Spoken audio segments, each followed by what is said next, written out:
Okay, so this weekend I found this commercial for Dragon Ball Z action figures, right? Oh. And upon watching this, I realized everything about this commercial is 100% wrong. This is funny because Cruiser doesn't really watch Dragon Ball Z and doesn't really get the gist of it. Is that correct? No, I get the gist of it. I just don't really watch it. Okay, so I'm gonna play this commercial for you, and I want you to just see how wrong this is in every way. I mean, Jablonski, you've seen Dragon Ball Z, right? Bits and pieces, but yes. In the words of Little Karibo, who really hasn't seen this series already? Okay, so are you ready for this? It's I warn you, the audio is going to be very choppy because it was like ripped off a VHS or something. But here we go. Dragon Ball Z, the saga continues. Cosmic evil is on the rise. You and your friends are Earth's only hope. Will Goku and Trunks' Super Saiyan power be enough this time? Gohan's in danger until Team Dragon Ball Z joins the fight. But wait, it's evil Frieza. The Earth is still in trouble. Your friends are in for the fight of their life, but you won't let them down. The fate of the world depends on it. Each sold separately. Okay, so let's just go over the stand by stand with this one. Okay? Yeah. For the record. Right, starts right here. Rise. You and your friends are Earth's only hope. So the world's dependent on Goku, Trunks, and Birder, who is a member of the Ginyu Force. Right? Yeah. And completely not right considering this guy's a villain. And not even on the planet. Exactly. So let's move on here. And Trunks isn't even there yet. Wait, hold on. Listen to this part here. Wait for this. Friends are Earth's only hope. Will Goku and Trunks' Super Saiyan power be enough this time? I'm sorry. They're Super Saiyan power. So they're blue. They're Super Saiyan power. Okay, this next one is my favorite. Gohan's in danger. Gohan's in danger. Go back to that part. This one here, Gohan's in danger. Keep it paused. Yeah? Doesn't get that for a while. Those two shouldn't be in the same screen together. Yeah, exactly. Those two in the way back aren't even on the same planet. Third of all, Gohan's in danger. He's Super Saiyan 2. That's Raditz and that's Nappa. I think that's 1 at that point. Yeah, but still, that's Raditz and Nappa and 2 members of the Ginyu Force. Yeah. I don't think Gohan's in any danger here whatsoever. No. They're like that's just like, you know. Okay, this is my favorite one here. Here, the next shot of here, just the first shot you're gonna see, you're gonna know it. Just listen to this. Why does Piccolo have a sword? Why does Piccolo have a sword? Why? Look at my sword. Forward. Why does he have a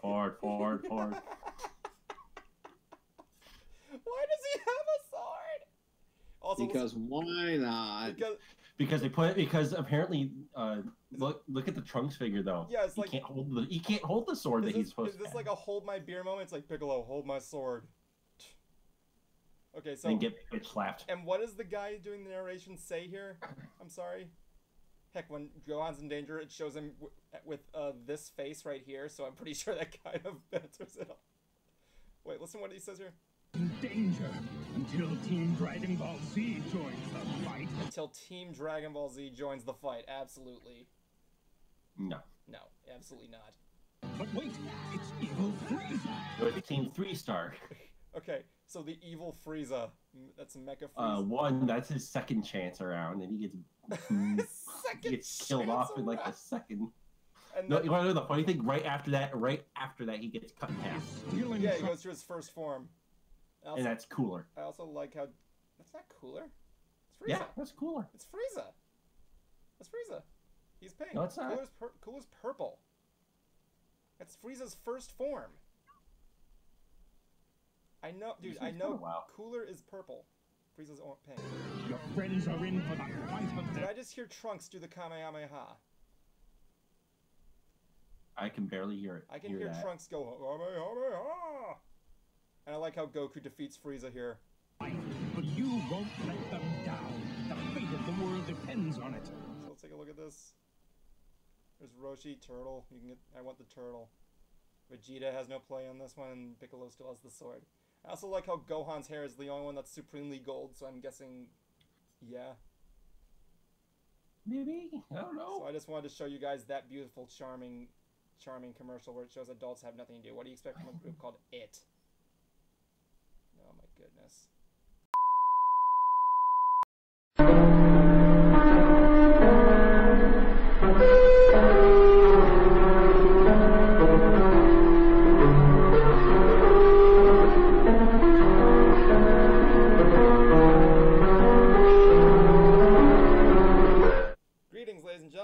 To tonight's episode of MysTREAMy Brony Theater 4000. My name is Evan, still in my Victor from Corpse Bride costume, as you can see here. As usual, I am joined with my two companions here, Mr. Justin Squared. Friggin' Zach won't be joining us tonight, and look at that, they're still not in costume like I asked them to be last week. Oh, trust me, Halloween's gonna be coming. It's gonna be huge. Tonight's episode is called... My costume is going to be huge, the best ever. That's up for debate. It's if I can pull it off right now. Tonight's episode is called... Getting that echo effect again. Huh? Getting that echo effect again. Echo, Justin. I gotta remember to get a sound effect for Justin's echo effect. Oh, damn it. What's my new background? I got a new background of Giorno hugging Golden Experience from the recent episode. So tonight's episode is called Can You See What Is Inside the Pillow? Can you guys see what's inside the pillow? Do you even have Yes, Cruiser, you have something to share with the class. Do you even have what? Do you even have the pillow? I have the pillow. I didn't see it. I was just over there. Yes, you did. You took the No, I didn't. You took the pillow from me. I had the pillow. No, you don't. Evan, all I'll say to what's in the pillow, you very dirty boy. Wait, I wasn't implying that. I mean, what if it's filled with candy? It's not. It's filled with condoms. Why would I fill a pillow with condoms? Don't lie to me, Evan. Yeah. No one likes a liar. Yeah, we were just at a Pride Con, Evan. What were you doing with it? I was talking half the time to Carrie, so yeah. Anyway, no, he should dress up as Deadpool walking around with that pillow. Oh yeah, you think I was just one of those guys that just go around the Deadpool and just doing that whole thing? You know what I'm saying? You know what I'm saying?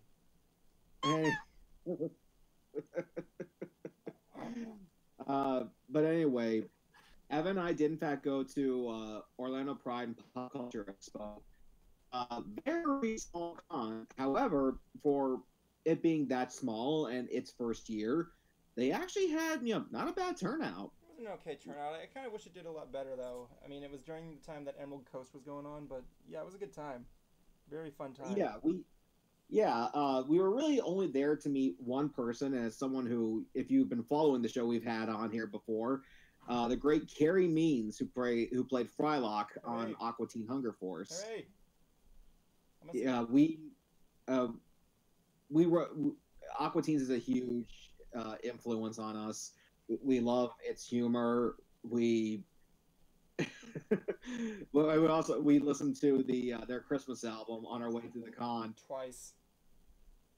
Oh, I've been listening to that music too. No, you haven't. Name one song from the Aqua Teen Christmas album.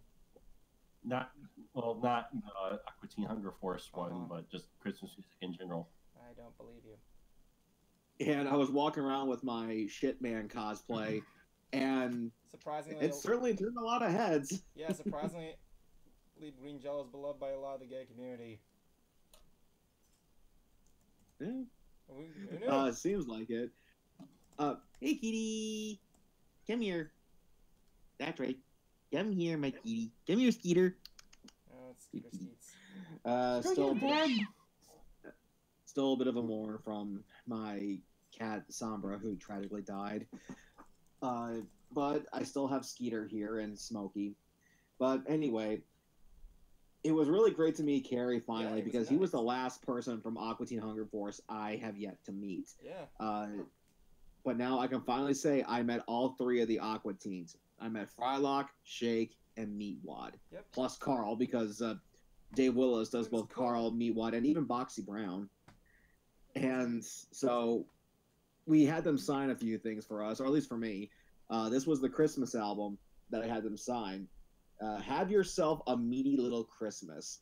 A pretty fun Christmas album, to be honest with you guys, because most Christmas albums are just quick cash grabs, but they actually, put their own, Aqua Teen comedic spin on some Christmas classics as well as some originals. So it was really great to actually hear something a bit different for when it comes to Christmas music. Yeah. And well, I first met Dave and Dana when they did a live Aqua Teens tour. This was years ago. We're talking like mid 2000s. That wasn't the only autograph you got. Well, yeah. Also, Cruiser gave me the soundtrack for the Aqua Teen Hunger Force movie, which is a very underrated movie in my opinion. And it was also signed by Dave and Dana. Yeah, I gave that to Evan just so that now he can say that he has all three signatures. Yeah. And as far as why I gave it to him, just to be nice, but also when it comes to those two soundtracks, I listen to the Christmas album more than the movie soundtrack. So I figured, okay, you know what, Evan can have this. I have lots of things signed by them, and aside from the CD, I also had him sign the tour poster that they had. And when it came to merchandise from that tour, this was like one of the only things they had. They didn't have shirts, they didn't have prints. It was just this poster, the CD, and like maybe some badge from an old Adult Swim billboard. That was it. So now I have to try to find a way to get this thing framed because I tried once before with no success whatsoever. There you go. I also got myself there. I got a little Metroid, a pearled Metroid magnet, because Metroid is my favorite game series of all time. So yeah. Yeah, and there was one other person who was there who I enjoy talking with, so I decided to get his autograph here. Mm-hmm. I have a hard time pronouncing the last name, so. Vic Mignogna. What's that? Vic Mignogna. You wish. I wouldn't wish that. I was there for him. Yeah, but basically, this is what I had him sign. He's the voice of Blitzwing in the new Bumblebee movie. Huh. Yeah. I've definitely enjoyed talking with him, and also. Whenever I saw that poster in the backseat of your car, I always thought for a brief second it was the Iron Giant. If you glance at it, I can actually see that. Yeah, it looks like the Iron Giant. That deserves a live-action remake, honestly. Make it a Netflix movie. Well, he at least had a cameo in Ready Player One. Well, he wasn't really so much a cameo, more or less a giant fatal part of the story, but yeah. Okay, fine. He at least got to be in it. How's that for you? We got to see it where him and a Gundam team up to fight Mechagodzilla. That was describing that as already made me like. Okay, the guy's name is David Sobolov. Try to get his picture there in the camera. He does a lot of voiceover work in LA. Carrie, we actually found out, despite being mostly a voice actor, he prefers theater work. He'd rather be in the theater because you get that instant gratification. True. Finding out whether or not a joke worked or not. And one of the things that Leah said, for those who don't know, Leah is his girlfriend, who we chat with quite a bit. She said Carrie would give me a freebie, and since I had him sign stuff of Frylock, I had him sign this. That's upside down. This is Thunder Cleats, the character he played on the Brack show. And what's his name? And from the time we had him on the podcast, what is the here on the stream, name?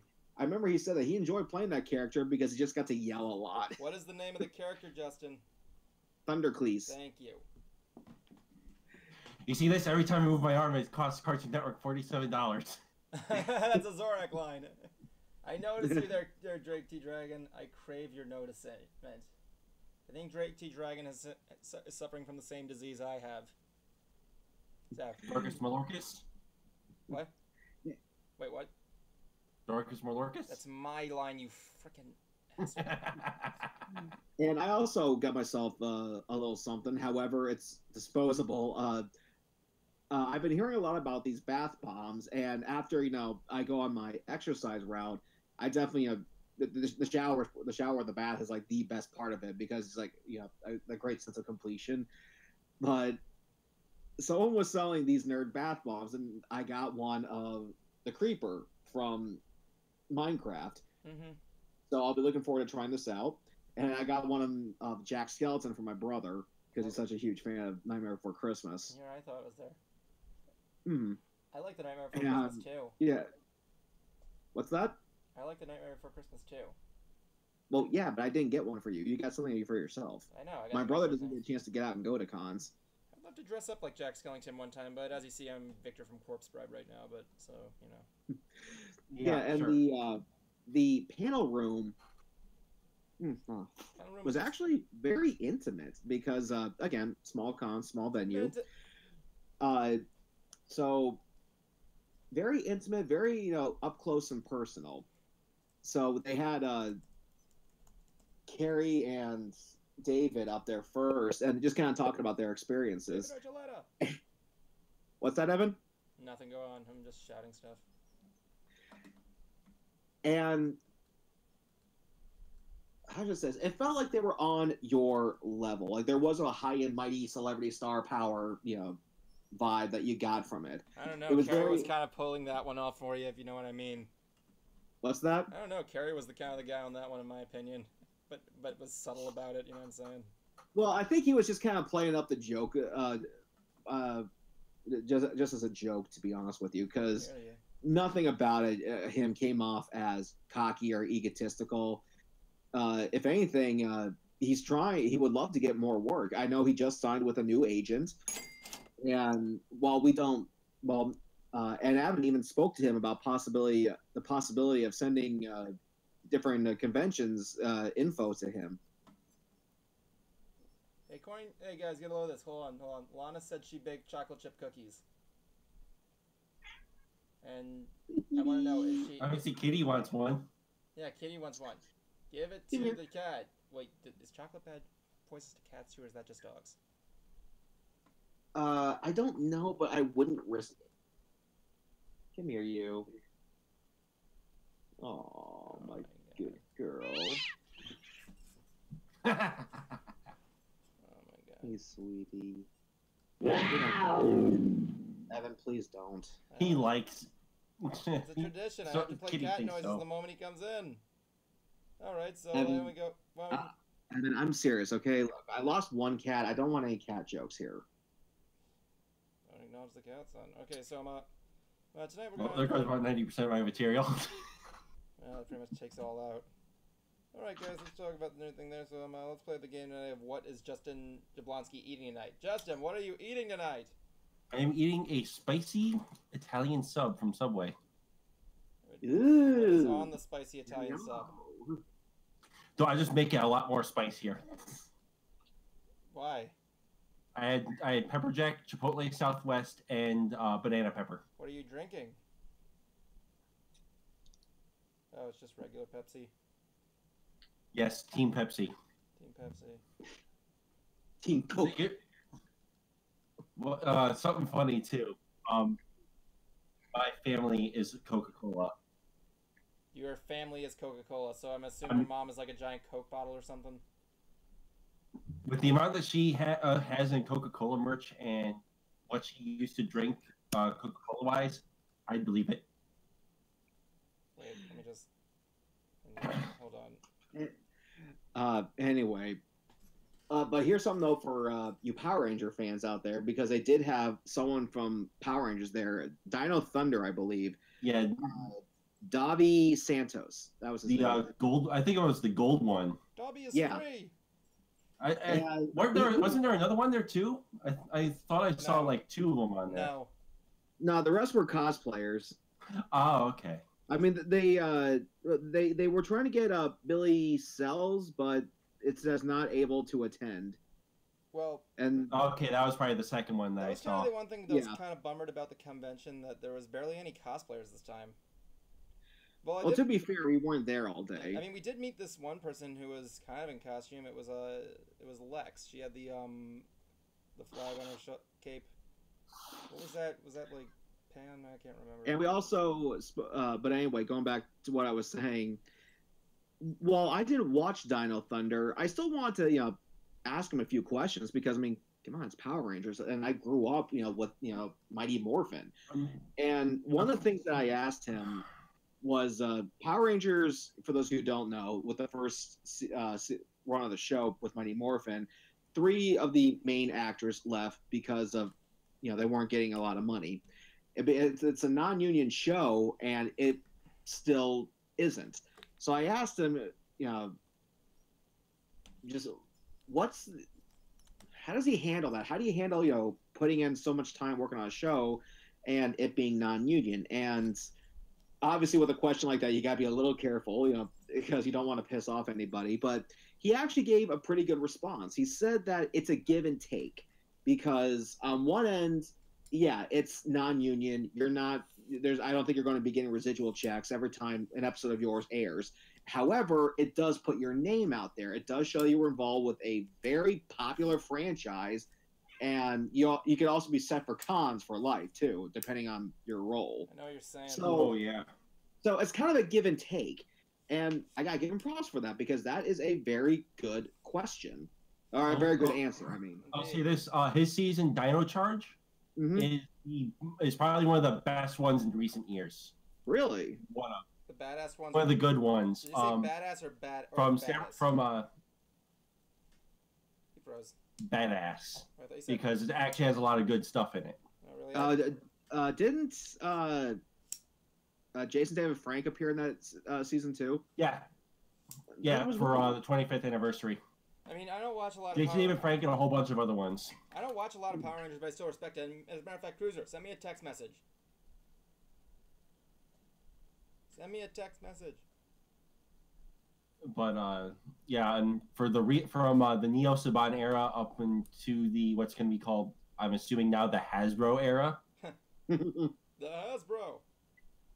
We have to make a joke about that in the next episode. Dino Charge was honestly the best one out of that era. We have to make that a joke on the Mystery Brony Theater of how Hasbro acquired Power Rangers. Now I'm just hoping for a Power Rangers Pony crossover at some point. Oh, give it time. The comics will probably do that. Yeah. Thank you. That was my ringtone. But and he sent me like a textogram version of 2 boobs. I'm glad he did. He made boobs, right? So yeah. But yeah, for people that may or may not have noticed, my net is packed away. My collection shelf is packed away. Yeah, now, you said you're moving to Georgia? End of the year, yes. Yeah, it was the same way when I was doing that. Like, during around this time, it was like, what's today's date? It's like the 14th. This is around the same time the hackening took place, and when I made that video, you can actually see that my room is packed up and I'm fucking exhausted and through with everything. Yeah, so... I don't know that. Really, the only signed thing that I have left out right now is my Reptar poster, because it will not fit in a medium-sized box. Well, it's Reptar. What do you expect? You said he's from Dino Charge, right, Jablonski? The guy that you met, yes, he's from Dino Charge. He's the Gold Ranger. I thought for a split second you meant to say that Reptar was in Dino Charge. I'm like, what? That would have been awesome. Yeah, that would be awesome. Since it does air on Nickelodeon, so.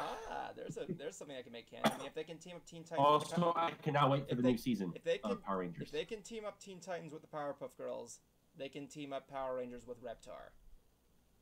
There is no excuse that they can't. Make it a thing. Reptar couldn't fit in Smash. And one thing was bullshit. After now, they can fit Ridley. And another thing we found out is that turns out Carrie is good friends with another friend of mine, Ari Lehman, the first Jason Voorhees. And they were trying to see if they can get him to actually appear on one of his albums, lay down like some sort of rap. And he wants to do it as Frylock, but unfortunately, Adult Swim actually owns the show, so he can't do anything under that name. So I told him he should just change his stage name to Fry Shock. Yeah, just call Fry Man. And we were giving him suggestions, like maybe because he does want to get out there. I told him, like, well, maybe you can start a podcast with Dana and call it The Leftovers. But he was actually going to get a podcast going. The person he was doing it with had a sponsor, but then suddenly he had a chance to tour with the girl from the B-52s, and he took that opportunity. So I sent his girlfriend a suggestion of seeing how he loves doing theater. Perhaps he can do a one-man show. He can actually explain what his life was like after the show ended, and just kind of going through the ups, the downs, and meeting his girlfriend and getting back out there. Because he is a good actor. And I'm looking at this. I'm sorry to say it. I'm looking at the chat room right now. Drake T Dragon keeps saying I'm his senpai. I will be. What? I will be your senpai any day. Don't make it crazy. Hello, Cutie EV2. Jake T D Dragon. So by Jake T Dragon says I'm his senpai. But speaking of cons, let's just talk about cons in general here, because we talked about this with a cosplayer there, a guy who was cosplaying as Maui. That guy, he basically said that the market is starting to become oversaturated with way too many cons. I agree to an extent. I believe it goes. It depends on the state. Yeah, and Florida has become a bit of a hot spot for conventions. Oh yeah. Because it is. Texas is starting to get up there too. Prices? Is that what you said? No, Texas is starting to get up there in cons too. Oh, Texas. I thought you said prices. And to be fair, yes, cons are in fact a lot of fun. They're definitely a hassle to put on and put together. Trying to find people who are willing to volunteer their time. The end product can still be a lot of fun. However, it seems like a lot of people seem to see it as a get-rich-quick scheme. It can. It can be, I guess. I mean, which, I guess you can be profitable with some of them. I don't know that much, because when we worked for the gala, it was nonprofit. So we were never part, plus we were never part of the business aspect. But the same day that they were doing Orlando Pride and Pop Culture Expo, there was another con going on in Sarasota. I can't remember which one, but it's well known. And it's kind of hard to compete with that when you have two cons going at the same time. You have to find. I said the con name at the beginning. It was Emerald Coast. Emerald Coast? That's what it was? Yeah. Okay. Emerald Coast Comic Con. And even, plus, there's even a lot of business politics with getting the guests as well. You have to give them a guarantee. You have to make sure you give them enough money, securing the contracts. Well, come on, Kitty, take a seat. Sweet Lord, like sit in my lap or not. Make up your mind, Smokey. Maybe because Cats in a nutshell. Tell your cats to go crazy. And one of those things where it's like, I look at it like this, like, I can see people going all over the place. The big question is this necessarily a bad thing? It can be. Explain. Especially for anybody who wants to start one up themselves. I'm sorry, I'm hearing someone's... Oh, it's Jablonski. Sorry. Are you going to eat the paper or something? It sounds like you are. No, I was wrapping up the other half. Oh my god, I really got to get the heavy om nom nom sound effect for the soundboard. But, anyways, my holiday buy guide for the Switch released this last week. Oh wait, hold on, we got a question here I actually want to answer. Lana asks, if Evan fused with Zack and Cruiser, what would their fusion name be? Kevin.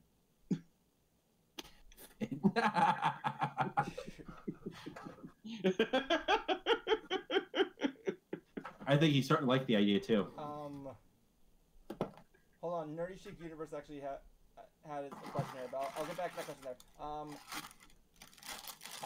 Nerdy Chic Universe says, and I actually remember this, in 2014, year one of Omni Expo and Florida Anime Experience went on the same time. Omni got more of their attendees from what I heard, which was empty at Florida Anime Expo. I remember that. I actually had to drop my friend Eric there one time for a panel, and I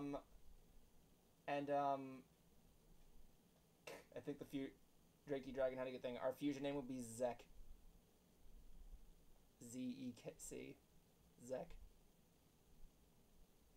I still like Kevin better. Anyway, for Omni Expo of 2014, which was the first convention I actually filmed Bruce at, who did the he did the Colossal Titan cosplay. You guys saw that, right? Mm-hmm. Yeah. I had to drop Eric off at another panel at a convention. I had to wait for him the whole time, and I could see that the manager of the convention was getting fucking pissed off about it because barely anybody was there because Omni Expo had a better lineup and everything like that, and as well was also new and everything. It was its first year in anime, and Florida Anime Experience was like there for years. But yeah, I like left and I saw this manager like freak out. He was like yelling at a guy because he swore or something. So yeah, one it's... thing though that's important to notice is that the celebrity guests they get is important. It may seem shallow, but the fact of the matter is that that's how people get through the door. Mm-hmm. You know, if you want people to come to your convention, you have to have a good guest. I'm sorry, and if all you got is just a bunch of no names, it's not going to be successful. Perfect example. Mystery Brony this past weekend was RetroCon. I looked at their guest list. I was so jealous I couldn't go. They got the talking voice of Gem from Gem and the Holograms. The what? Mm-hmm. Sergeant Slaughter. Cool. A whole bunch of other ones. I only quick glanced. I only caught those two. Because one, it's Sergeant Slaughter. The other one, a friend of mine went. Sounds retro. Sounds retro enough. Yeah, and as far as to give kind of a lesser example, there was a convention that came to my area of Florida. I can't remember the name of it, and they got people from recognizable shows, but no one really that major. Like they got like maybe 4 or 5 people from The Walking Dead, and I think, okay, that's cool. However, they only did like maybe 2 episodes, and sure, they had speaking roles, they were supporting characters, but it's not like they got Norman Reedus here. So I still went. I still had them sign on my poster. And that's actually where I met Eric Stewart, which, for those of you who are fans of his, don't expect the best experience when dealing with that guy. And from what I understand, the organizers were so devastated because they didn't have that good of a turnout.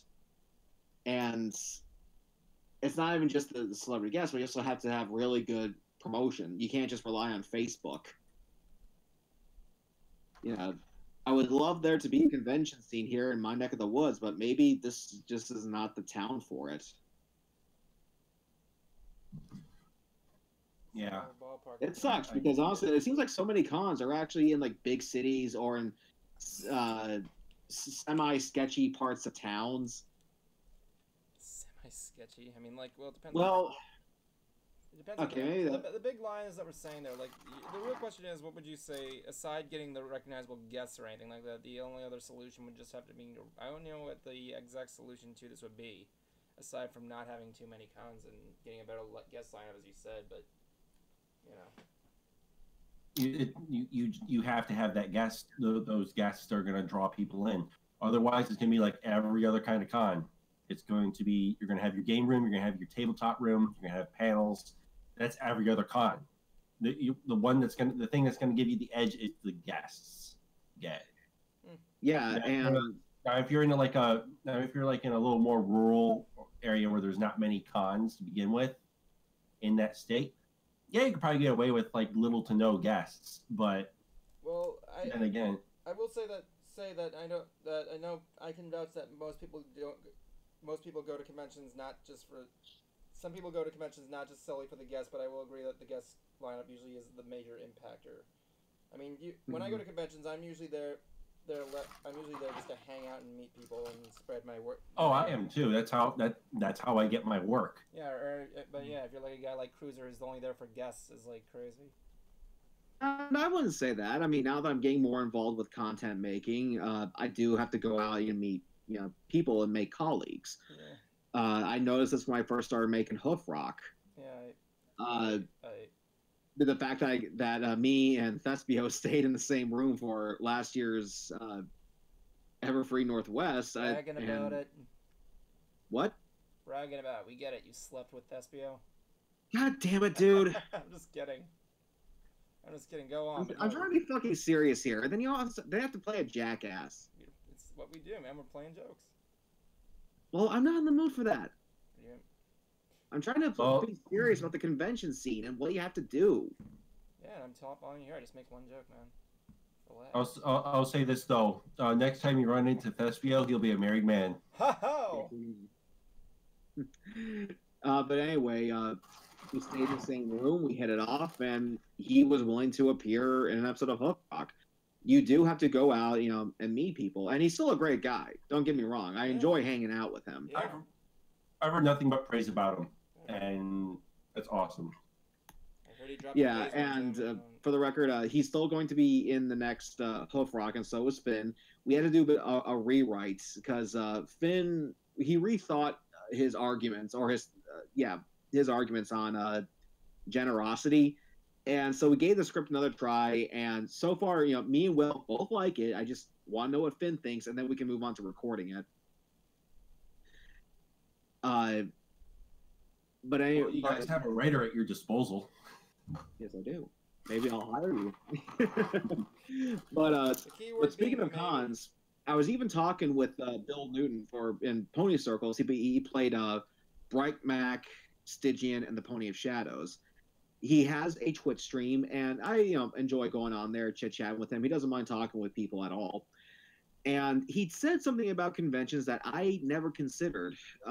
He prefers a convention like, say, BronyCon, as opposed to Fan Expo, which is made by the same people who put on Orlando MegaCon. He said this because it's a completely different environment, atmosphere. I mean, and I thought about that for a while and realized he's right. Sure, I definitely enjoy whenever I get a chance to go to MegaCon, but when you go there, it does feel like more like one giant, massive vendor's fair. People there. It does. Yeah, it feels like people are there to collect items, which is fine. I mean, come on, you see my wall. It's perfectly fine to collect things. I consider one myself. However, if you want to be able to embrace whatever fandom it is that you are celebrating, then it's best to actually go to a convention that's based on that show or that theme. Anything from, like, say, ponies to furries to whatever. Because that is what you're there for. That feels more like engaging the community. And I was surprised because I just suddenly realized that, because looking back at all the times we go to MegaCon, the one thing I always do is that I scout out whose autograph I want to get the time they're signing, because those lines get massive. Oh yeah, I do the same thing. Yeah, I had to do that with the Red Ranger. I had to do that with I had to do that with the Red Ranger. I had to do that with Zordon. Though what the funny thing was for that? Their lines, no one was there. Guess what everyone was in line for? Tommy? Stanley? Nope, Danny Trejo. Where was this at? For who? Wait, who were they in line for? Danny Trejo? Yeah. Where was this at? Bell County Comic Con, the one that I went to get the Jason autograph and the Zordon autograph. Nerdy Chic Universe, Stanley was not at last year's MegaCon. I know. No, I'm answering a question that was on. I'm responding to a comment there. Evan, tell my friends what? I don't know. You guys should ask Cruiser and Jablonski a question. I'm just the guy here. Yeah, you guys never give a shit about me or I want him. you guys to give a shit about this. I am not. Those two get plushies. I get fucking nothing. Seriously, guys, I am not Mystery Brony Theater 4000. You guys gotta give these guys some credit too. Come on. I have a whole passage about it on DeviantArt. Come on. You know what? I think I can make this easier. You know something? I think I should make this Wait, easier. what? What if I think I may have a plan here to make this easier, okay? Okay? Okay? You hearing me? Okay. We should try and get... Wait, what's going on for you next weekend, Cruiser? Next weekend, I'm working. Okay. So you're not able to... I'm going to have a very small paycheck because of the trip that I went on, the cruise with my dad. I hear you. I hate when that happens. So you go on the trip, you miss all those days of work and everything right there. Here's a challenge we should do one day for a stream in either November or sometime this month. We should get you, Jablonski, Miss Biz, and Zach on this thing. On the stream, except I cut my microphone and video feed, and it's just you guys. I have no involvement. Okay. Sure, why not? Depends on when, but... I don't know. I'm just going to be here. I just have to be quiet. I'll just sit here play N64 all night. By the way, I completed Bomberman Hero. Nice. Good game. 100%? Or did you just beat the game? 100%. Nice. Yeah, it was a good game. Yeah, I really don't have the patience for completing. I just want to play the game and see the story play out. Yeah, it's like, well, that's a lot interesting because you find a lot of weird people that are like, I don't care I care a lot for cutscenes there. I mean, it's not like when you look at something like Half-Life 2 where you have to pay attention to the cutscenes because you are part of them. Oh, I have a new wallpaper on my phone. What is it? Daddy Frogs.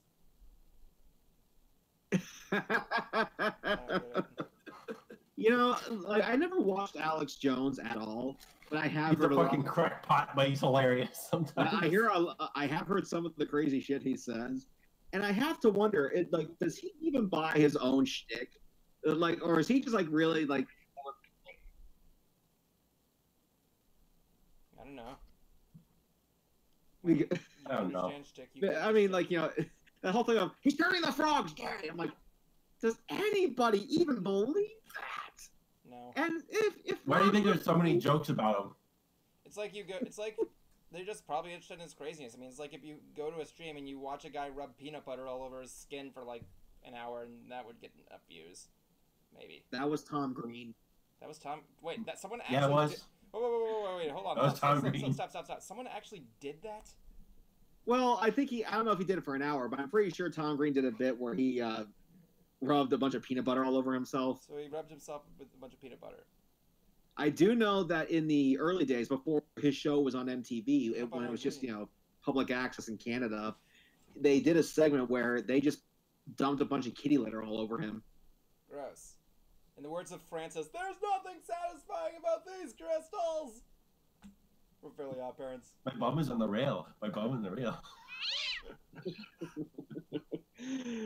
I love that song for some reason. It's just so stupid. Oh my God. Well, there's one thing that I showed Evan while I was up there that I could not stop laughing about after I showed him. Oh yeah, was it that joke that I thought really wasn't that funny? Are you familiar with DWK, Jablonski? Do they have, but it kind of rings a bell? Where did you get the Cheerios from? Myself. I have a little bit of Captain Crunch left, and I got Cheerios. DWK does a Brony series called Totally Legit Recap, and the joke is that it's not legit. It's like over the top. It's very adult. It's very crude, and he was doing an episode off of The Road to Friendship, the episode that features Trixie and Starlight, and the two characters are about to sing like a road trip song, and he's like, "Oh my God, are they?" And they start singing, and then it cuts to a picture of Starlight looking all pissed off, and that Infinity Gauntlet comes up, like all starting to charge out, and it says, "It is time to fap." I could not stop laughing over that damn thing. Oh, I saw the finale. So did I. Yeah, so did we. And I have to admit, for me, like, it got intense for for it being a kid show, because Cozy Glove. I won't spoil anything. Stop. Is it spoilers? No, I'm not going to say a spoiler, but all I'm going to say is that Cozy played her cards very well. I will agree. That kind of spoiled. And well, that kind of spoiled a little bit of something, but not really. I said what she did. Well, I now know that she did. No, I'll say this much for that character. I think I might have a new favorite antagonist now.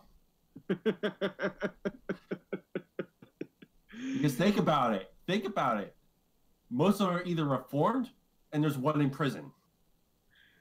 Now two, but. And when you think, let's see, she wasn't reformed. Chrysalis is not reformed, and Dude, you can kind of count this if you want, but the Maniac not reformed. Oh, I now know Chrysalis is not reformed. Thanks a lot for that. That was like a season ago. Wait, well, that wasn't anything with the new season. I like to have Nat caught up with the season 8, so yeah. Then... I don't really even watch it anymore, and I know this. Well, I remember I did see the end of the last season. I know she wasn't reformed then. I don't know what happened with her this season, so But Evan did get to see a bit more of the Studious Six, and the one thing that we agreed on is that the one that has the most potential to be a waifu is definitely Silverstream. Yeah, it's like Pixel Kid. She has that meme where she got a giant cardboard cutout of Silverstream doing this, and like she has a meme. Oh yeah. They have a meme going on saying that's called Silverstream points excitingly at things. Can I just point out, this is between me and Jablonski. Would you agree that Silverstream is basically the equivalent of Edward from Cowboy Bebop? Yeah. Yep, she basically is. Or he. Well, I'm not that familiar with Cowboy Bebop, so I can't. Watch the damn anime. Anyway. You watch something of mine. I make the stuff that are yours. Something that I enjoy. Oh, I've been actually watching a whole bunch of new shows. What do you want? Oh, really? What do you got? Anime-wise, Goblin Slayer. Okay. Let's just say it's not for the faint of heart. And if you've ever seen Berserk, I call Goblin Slayer Berserk Light. Hold on. Okay. A whole bunch of crazy shit. I got a line request. But not as extreme. I got a line request in the chat room. JoJo Part 5. I'm watching that now. And I like what I've seen so far. Yeah. Even if I've been watching a show on Netflix called Hilda. I don't think I've seen that, but I did finish Parks and Recreation. Hey, did Castlevania air yet? I love that. Did Castlevania air its next season yet? Not yet. No, tomorrow. Tomorrow? I think it comes out tomorrow with Seven Deadly Sins Season 2. Oh, I never seen Seven Deadly. I only saw the first episode of Seven Deadly Sins. Hold on. I know.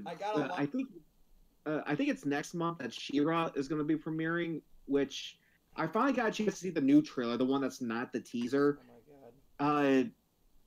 She still looks like a dude. Oh my sorry. goodness. But as far as the story goes and the setting, I really don't know what to make of it, to be honest with you. Oh god, Cruiser, you're obsessing over the She-Ra thing. Just watch the show.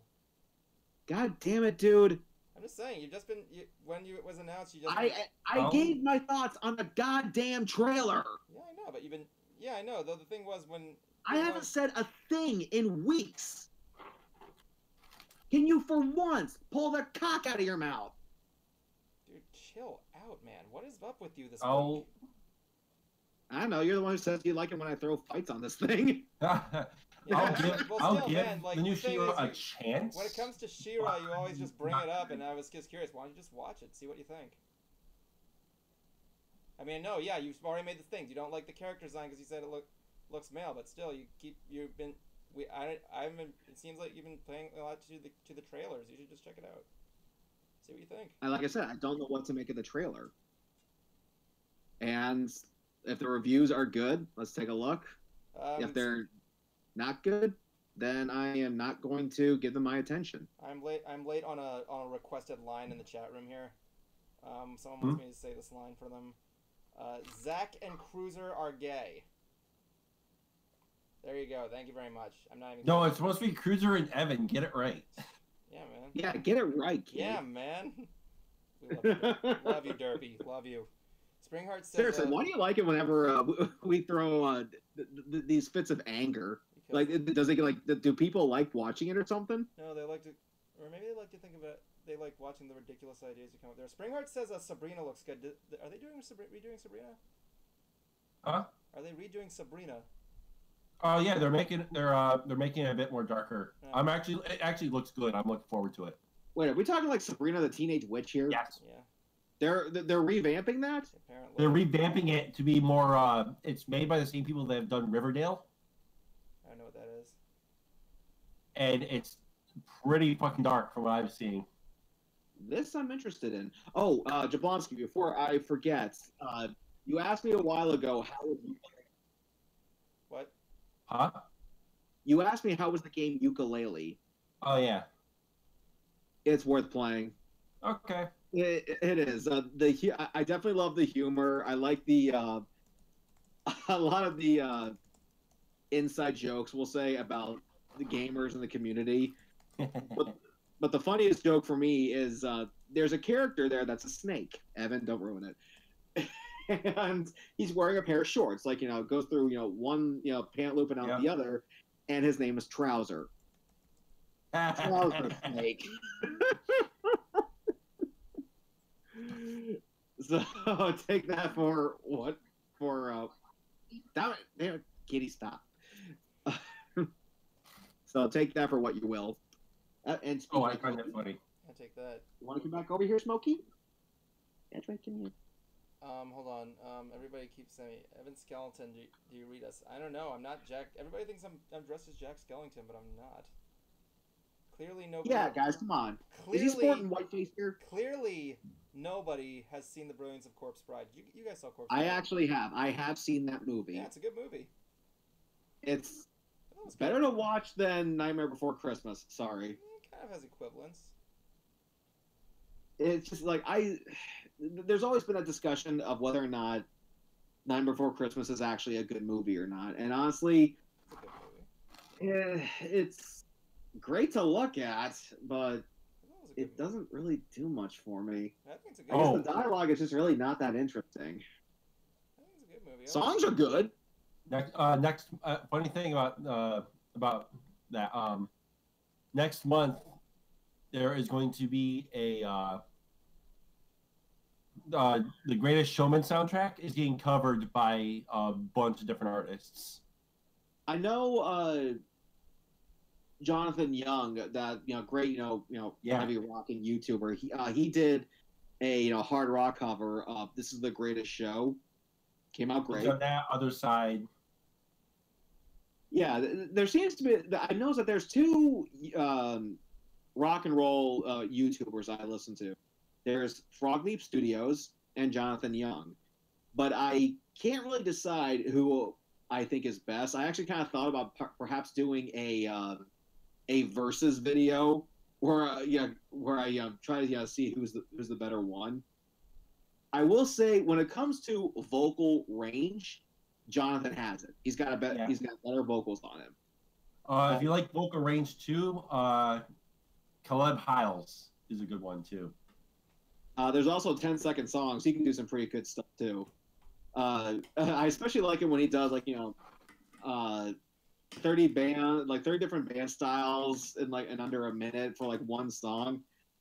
He was doing the song "Wake Me Up Inside" by Evanescence, and then for maybe 5 or 10 seconds he'll play it in a different band style of music. And at one point he actually got to the Shags, which is a band that Evan seems to have a bit of a fascination with. Hey, everybody else does, so Cruiser doesn't get it. No, dude, most people don't even know who they are. Yeah, but those who do know who they are still have the same feelings. I did the research. I've done the research. I've looked up the game facts. Yeah, but liking something interesting or liking something bad doesn't make you interesting. I've played the Guitar Hero, and I know for a fact Shags. I mean, okay, let's give you here. Okay, top 10 favorite bands in the world. Number 11, 10, Black Sabbath. Number 9, The Shags. All the other ones don't matter because The Shags eliminates all 8. With their pal Foot. I dare Okay, anybody okay. listening to look up the Shags. Okay, so here's the thing. Like last year, here's actually something interesting. Last year, during one of these streams, I actually opened up the stream with their Halloween song. They have a Halloween song? Yeah, it's like, my dad showed it to me. He's like, Evan, I want to show you the song by the Shags. I heard it on the radio one day when I was a kid. And as soon as the thing, the moment the lyrics start up, we both burst out laughing. So I tried playing that for an opening to one of our Halloween streams last week. And, you know. So, yeah, that was the thing that was there. Anyway, one of the other things... one good band to listen to on Halloween, Creature Feature. I think I heard of them, but I'm not sure if I heard their music. Greatest Show on Earth is one of them.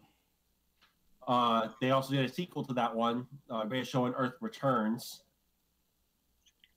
Madhouse, A Gory Demise, where they sing through the alphabet like it was the obituaries. And like this happy-go-lucky tone. It's like, I want you to send me the link for this. Okay, I'll do that. I'll do that after, since Chrome hates it when I'm doing this. It goes. I give you like a little bit. Goes like, one by one they bite the dust, kick the bucket, begin to rust. It goes from your numbers up. They all it's down. worse. So hold on a second, guys. I think we need to address something here. Something crazy is going on in the chat right now. What? Drake T Dragon and Jerpy is Best Pony are fighting over my love.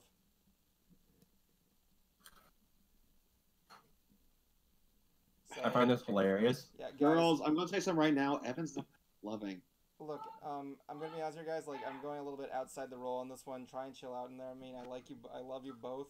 I'll be right back. I love you. Besides, both. Evan has a girlfriend. Well, here's the thing. Okay, like, can I just let me tell you what I told you in the car. Like, believe it or not, in high school, I was a guy who.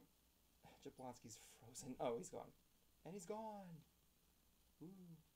Okay, so believe it or not, the thing behind my character being the man of a million mares was actually based on my high school life, where out of all my friends, I did go on a lot of dates. I did date a lot of people. Heck, one time I told you about the blind date story, right?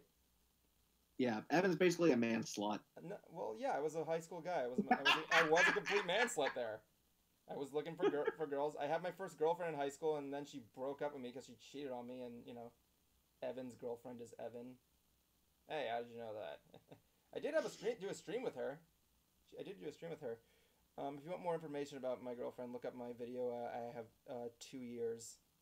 And the thing was that that's how my character kind of got there. It's kind of like based on my high school life that time. Also, guys, I would appreciate if you wouldn't threaten the other people in the chat room, even if it's just for fun, please. But the thing was, oh wait, am I not coming in too loud? Sorry, someone was having here. Okay, so one of the things was, outside of this, you could say I am the man of a million mares, because here's a coincidence that Bright Idea pointed out. Oh, Jablonski, you're back.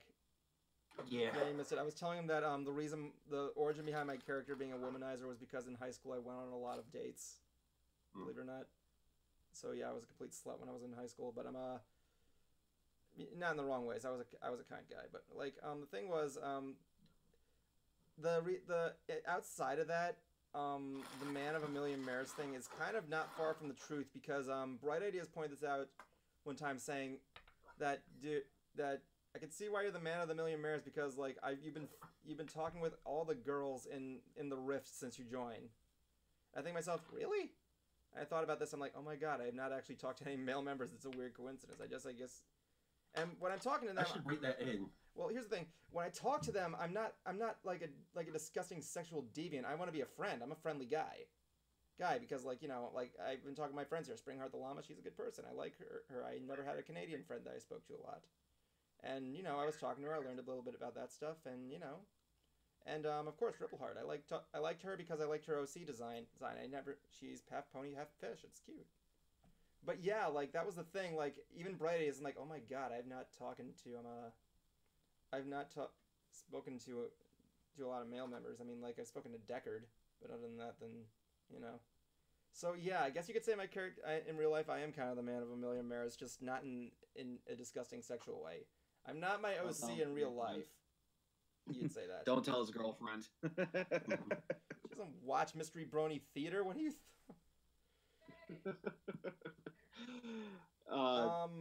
The thing is that, like, yeah, you know, I mean, hey, if you want to date it, if you want to date anybody, you can date Cruiser. Who is it?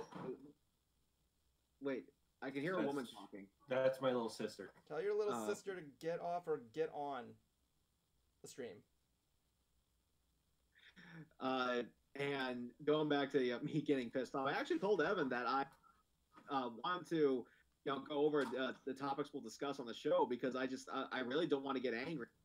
But he told me apparently people seem to like it. So when I went off on him just recently, I figured, okay, people seem to like this. I'll keep going. Yeah, you kind of exploded into it. And that's probably why nobody has a question for me. Because you just went into it rather than just exploded into it, you freaking dumb fuck. Anyway, point being, I forgot what I was going to say. Might be a dumb fuck, but I definitely can actually go out to cons. I can actually fly to another state and go to a con. Yeah, but I can go to conventions for free. Only if Bruce is a guest. Only if Bruce is a guest. He's got you there. Actually, no. I've actually had a couple of friends that got me into conventions for free. One of which being... Yeah, so basically you needed a hookup to get in. Well, no, I have a couple... It ain't because you're a special VIP. Yeah, it's because you're riding someone's coattails. I'll get there. I'll get there one day. I don't know what you're talking about there. I have a couple I do video game stuff now, so I'll get there eventually. Speaking of video game stuff, what do you know about this larger version of the Switch that's coming out? What? The XL. Last there hasn't been any much news on it. Last I heard, it's just a little bit of hardware upgrade. It's just gonna be like a better screen, from what I heard. Yeah, and Sony's already confirmed the PS5, which I'm surprised. Like the PS3 is the PS3 is like 5 years old. You mean the PS4? Yeah, the PS4. It's only like what, 5 years old. So they're gonna. I'd say so. They're gonna announce the PS5 right when Kingdom Hearts 3 is coming out. Also, I've heard rumors that Kingdom Hearts 3 might be coming to the Switch. Oh, that'd be cool. That would be, especially for me. Yeah, then I'd be able to get a Switch and play Kingdom Hearts 3. So far, I have two AAA titles I'm reviewing next year. Oh yeah, we got a request for Cruiser here. Cruiser, Derpy's Best Pony requests you to say "calm your tits," and he wrote that in all caps. No. What? Come on, man, be nice. Do it. No. You call that one. That other one's your party tit. You let that shit run wild. Wait, say it again. Calm your tits. Veni Vidi Vici, there you go. My tits don't need to be calm. They're fine. Yeah, his tits are. They're both your party tits. My party tits, really? My party tits. See, these were party tits. Okay, first of all, they'd be out to here. God, I gotta go back into the stream one day and make a new sound of Cruiser saying "my tits are fine" and just play it randomly through one stream one day. It's like Jablotsky's just talking about, hey, I went to go see my grandma. I went to go see my grandma today. We had a good dinner. It was a nice time. She had sloppy joes. My tits are just fine. But no. Also, Evan, I still say mine are bigger. Maybe. It depends on what you mean by that, but you know. So yeah. No, because for those that don't know, Heather Blossom mentioned about that tweet. And a tweet, and Evan responded. What did I say? What did I say? I think it was like something about that you like him or something. I said no, I didn't say that. I said something about I forgot what I said. Hold on, I can pull it up on. I can pull it up on Titter. Titter. Can I make that an actual website and get money for like porno stuff? I don't know. Oh my god. I feel like I forgot what I was gonna say there. Okay, Jake T Dragon, you're really kind of pushing it that far. So yeah, I want to give a little bit of a plug right now, just to do there. in a couple moments. Okay. It's for Springheart the Llama. She recently released a new video, just on her channel recently, of her. Let me see if I can pull it up here. Apologies if I start lagging. It's called School of Friendship scrapped promo video, and I can't. I'm not gonna play it on here because like it's her stuff, but like I want her to get some views. Welcome to. I'm sorry, that was a video. Sorry, I had to pull up to get the link. Sorry about that, Springheart. She had a video put up there, and see you, Drake. Thanks for joining us. Yes, have a good night. I'm gonna link it right here for you. It's just basically, I don't know what it is exactly. I haven't seen it yet, but she put up a new video, and I believe she's been spending a while working on it. And you know, check it out. It's a good time. You know, just saying. You know what I'm talking about. But Blonsky is refroze. Okay, he's not. I'm here. We speak French. Oh yeah, the person below has nice kit tits, and it points to Evan. Yeah. Oh yeah. And he goes, right. I go, mine are bigger, and you just say you're just jealous. I gotta. I'm gonna see if I can find that real quick and put it on there. Like, can you like take a screenshot and like put it in the Discord chat via your phone? Crap, hold on. You gotta see this. This is actually kind of funny. Like, there was one of those things there. In other news, Cruiser and I went to Super Sands. And had delicious. It was good. It had good stuff. Yes, they do. I was talking to Joey, and he said he's never going back there again because he got salmonella, like food poisoning once. Did he bring it to their attention? I would imagine they did, or something like that. I mean, like, yeah, you go to a restaurant, you get food poisoning once, big deal. I don't know. If you get it like 3 times, I'd understand, but you know. Just maybe a mistake. Like, everybody makes mistakes. Right? Right? Was this before or after he got diagnosed with the tumor? I don't know. He was messaging me the other day asking if he wanted to do any do anything for the website, but you know. Oh, shit, I just realized. He's frankly above us, man. No, he's still friends with me. He likes to help out people. Speaking of the person below me has some really nice tits. Wait, is the picture in there? Yeah, so Heather Blossom just saw me there in one of those things, and this tweet came up here. I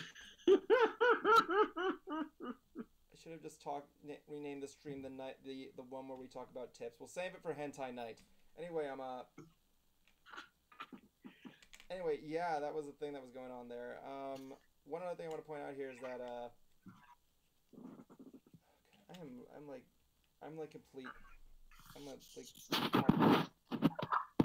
You're complete what?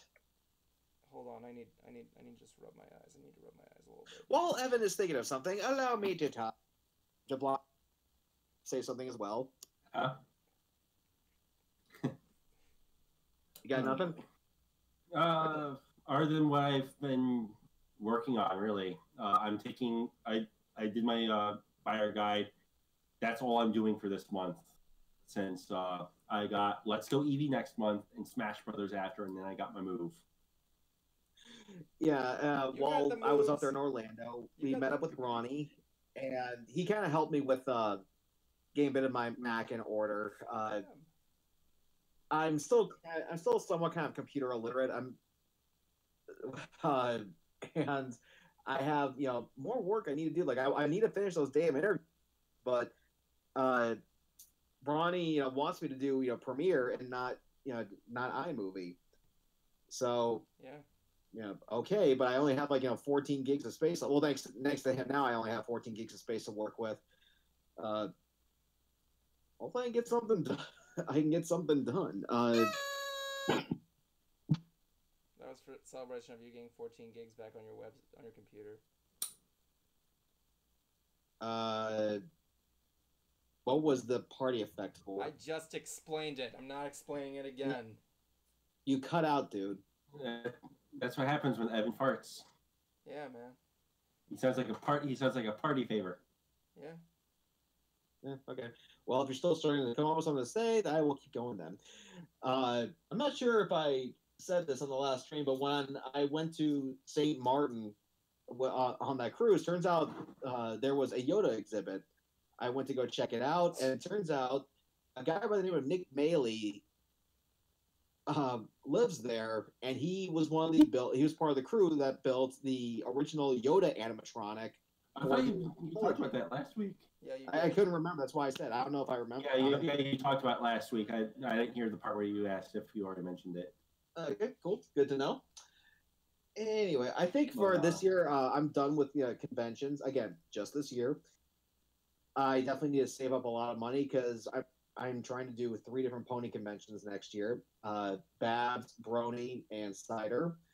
And even Evan's dad is going to do everything he can to make sure he gets the BronyCon. Yeah. And Yeah, this is the BronyCon's last year. Very tragic. it depends on what's going on with me, because not only am I moving to Georgia, I might be moving somewhere else within the year. So, well, actually, even the first quarter of the year. But anyways,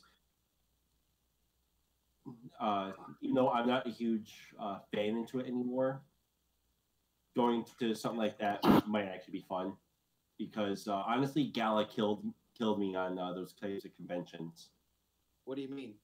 After going to Gala, I just like, you know what, this stuff is kind of boring.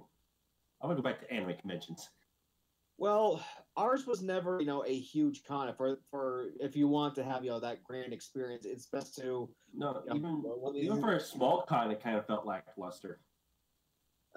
Last year, the final year of it, it certainly did for me. And I don't know what happened, to be honest with you. I do know that when we made our first announcement, which was, Peter knew, we had a lot of people excited, and for whatever reason, things just started falling. And by what I mean by that is some people left. The excitement, we couldn't generate the excitement that we once did. It just sort of ended. I think I remember stuff.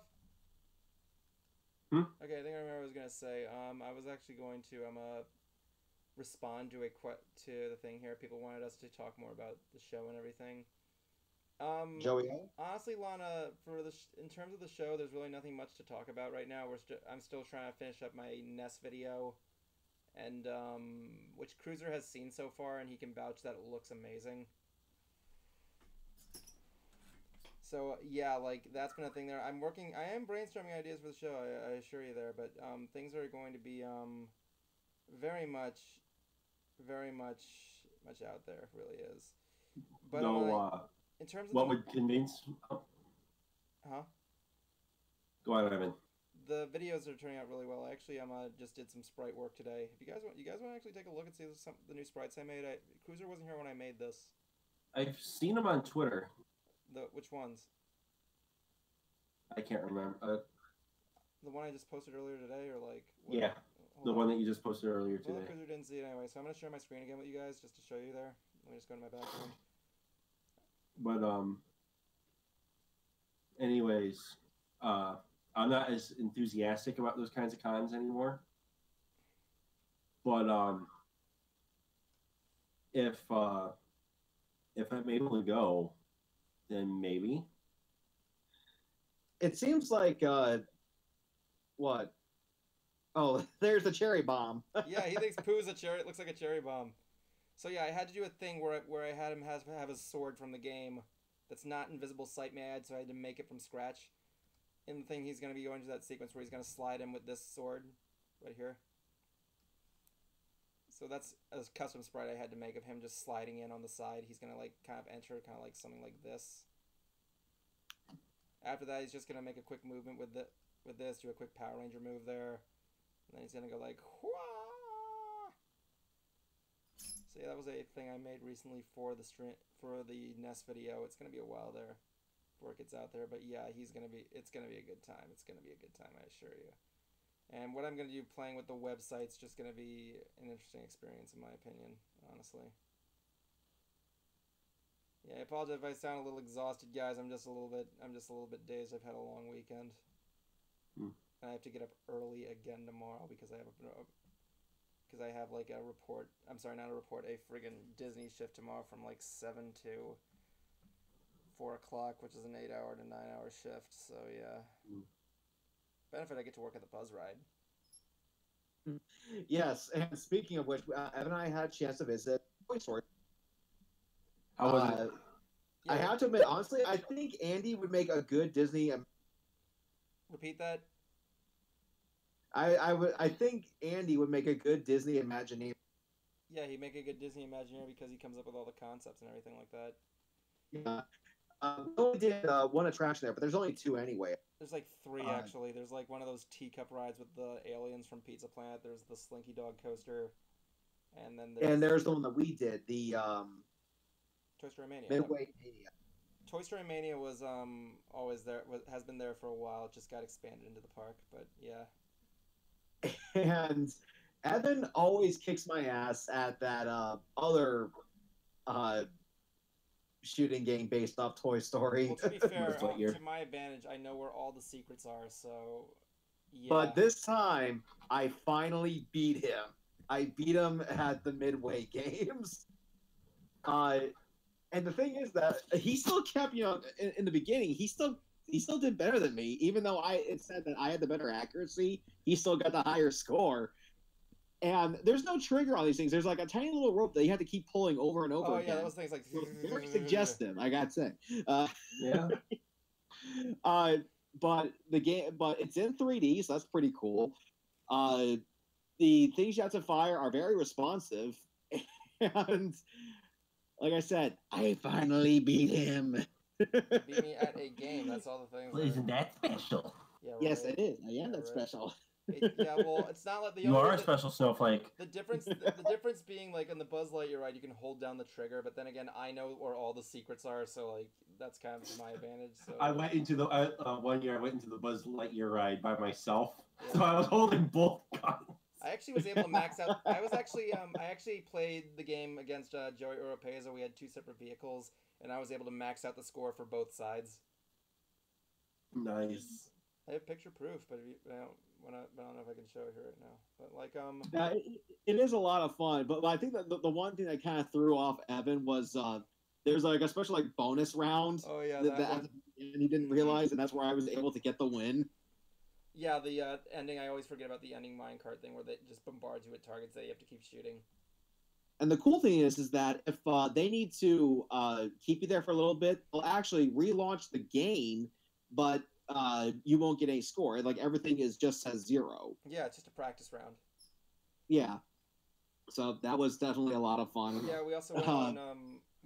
As far as the Slinky Dog, we didn't go on the thing because there was a 9 wait, but it doesn't look that impressive. Yeah, like I told Cruiser, the moment I walked into the park, I look at the Slinky Dog and I'm like, wow, it's a Slinky Dog. Oh, that does not look fast at all. I will say this: the first art that they had for it would have been awesome. Yeah.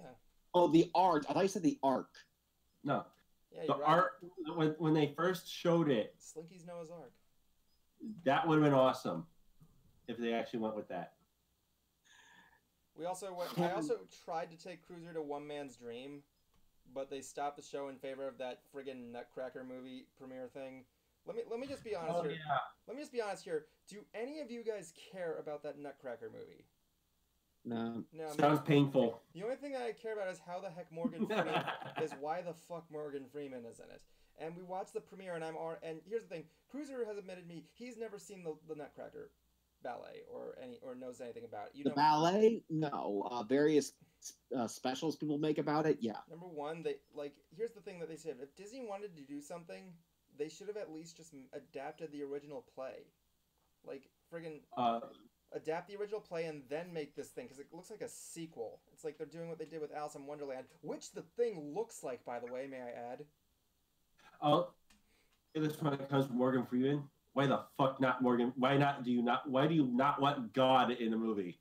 There you go. I mean, he was in Joey's video, so I guess I could say that. But like, one thing is that I will say the score they gave us was pretty good. I mean, you said the score was good, didn't you, Cruiser, when we heard it? What score? When we were watching the preview of the Nutcracker, you said the music was pretty good.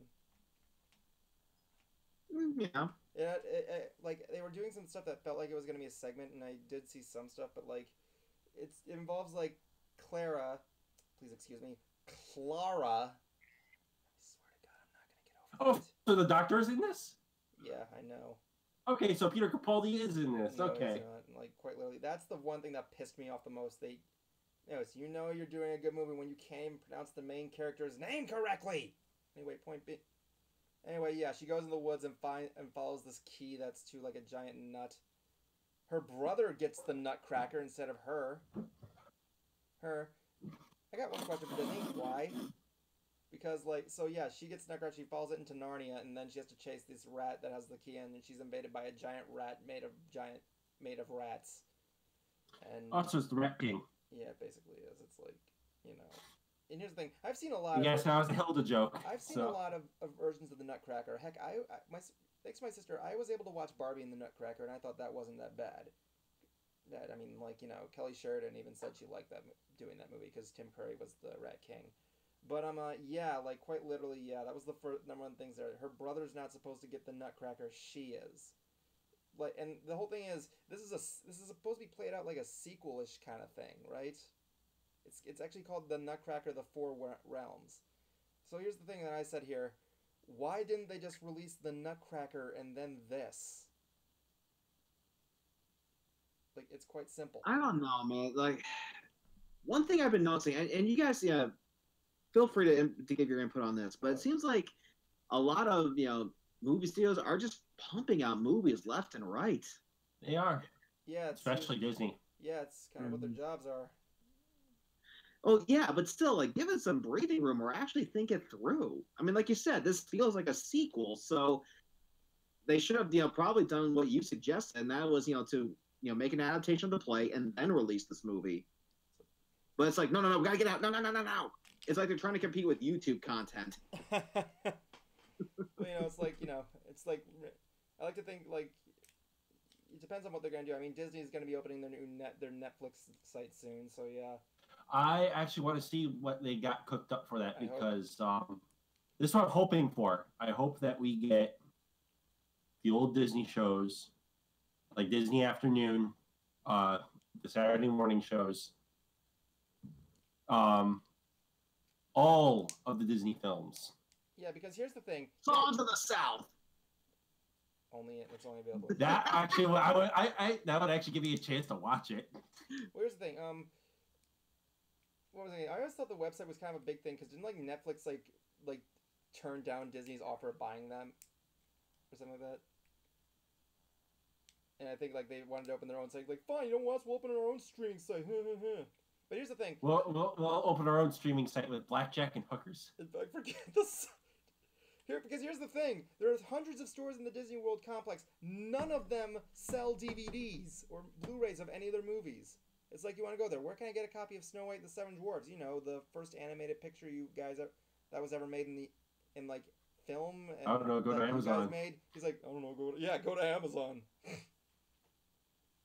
Which I find kind of ridiculous, though. I will say one. Crap! And I can't remember what year it was. I think it was like late.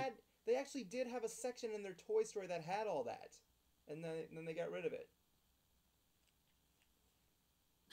Because I remember seeing I remember at some point seeing Oliver and Company on DVD in Tomorrowland. That was the only thing good about that movie was Billy Joel was in it. None of that. That was it. I love that movie. Yeah, seriously, Spring Art's even thing. They don't sell the movies. They only sell like the recent stuff. Like, yeah, you want to see Snow White, get on Amazon. Have you seen Star Wars? Though I have to wonder if by doing this they will finally give fans an HD or Blu-ray whatever version of the original Star Wars trilogy. Yeah. Not the special editions, what it was in theaters. Just in Blu-ray format. It depends on what they want to do. There's been rumors saying that they're going to do it, but you know, if they want to do it, they can. Yeah, in fact, after The Last Jedi and Solo. I actually sent Disney a tweet saying, "Hey Disney, you want to win back? You want to win back Star Wars fans? Just release the original cut in HD." It's funny, but like that was the thing. Like even I don't even know if you can restore the original ones in HD. Anything's possible, I guess. Or even better, give us the Star Wars Holiday Special. That's not. That didn't. There's no point of releasing it. It's already available online, and the thing is, Disney has no copyright on it, so they can't really take it down. I do know that there is actually one legit copy in existence, and it was owned by the late great Carrie Fisher. She said she wanted it because if she wants people to just leave her house, she just put it on. That's what I said. That's what I said during last she year. was like the ultimate troll. During last year, it was Christmas Eve for a Christmas tree stream. And the first thing I do is I open up. It was me and Justin. And I open up by saying "Happy Life Day." But like, I remember that. But like, the thing was that, you know, my dad. I haven't seen the holiday special all the way through on, but my dad has tried to at least. All he told me was, okay, hey, we open up with Chewie in a house. Okay, this can't get any worse. But as he's watching it, it just keeps getting worse and worse and it worse. Does. Sure. Because I have watched it, but I watched the version that has the riff track guys, so it helped the pain a little bit. That was the thing, like, and it is hard to sit through. I know, but the thing is that the worst part is the movie's canon. Yeah, it is. I don't care. I want to see a life date thing, but you know. And speaking of riff tracks, Verve has riff tracks. Yeah. Verve. Where have I heard that before? Verve, it's with all the anime and nerdy stuff. It's what you do. It's a premium feature, though. For $10, you get a fuck ton of content. This is not friggin' done there. But like, would you rather watch Last Jedi or Star Wars Holiday Special? Last Jedi, of course. Holiday Special. Have fun sitting there trying to translate whatever the hell the Wookiees are saying. The riff is the only way to watch the special. That's pretty much accurate right there.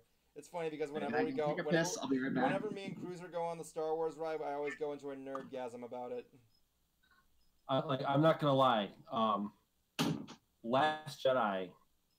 I was like nodding in and out of that film just because it.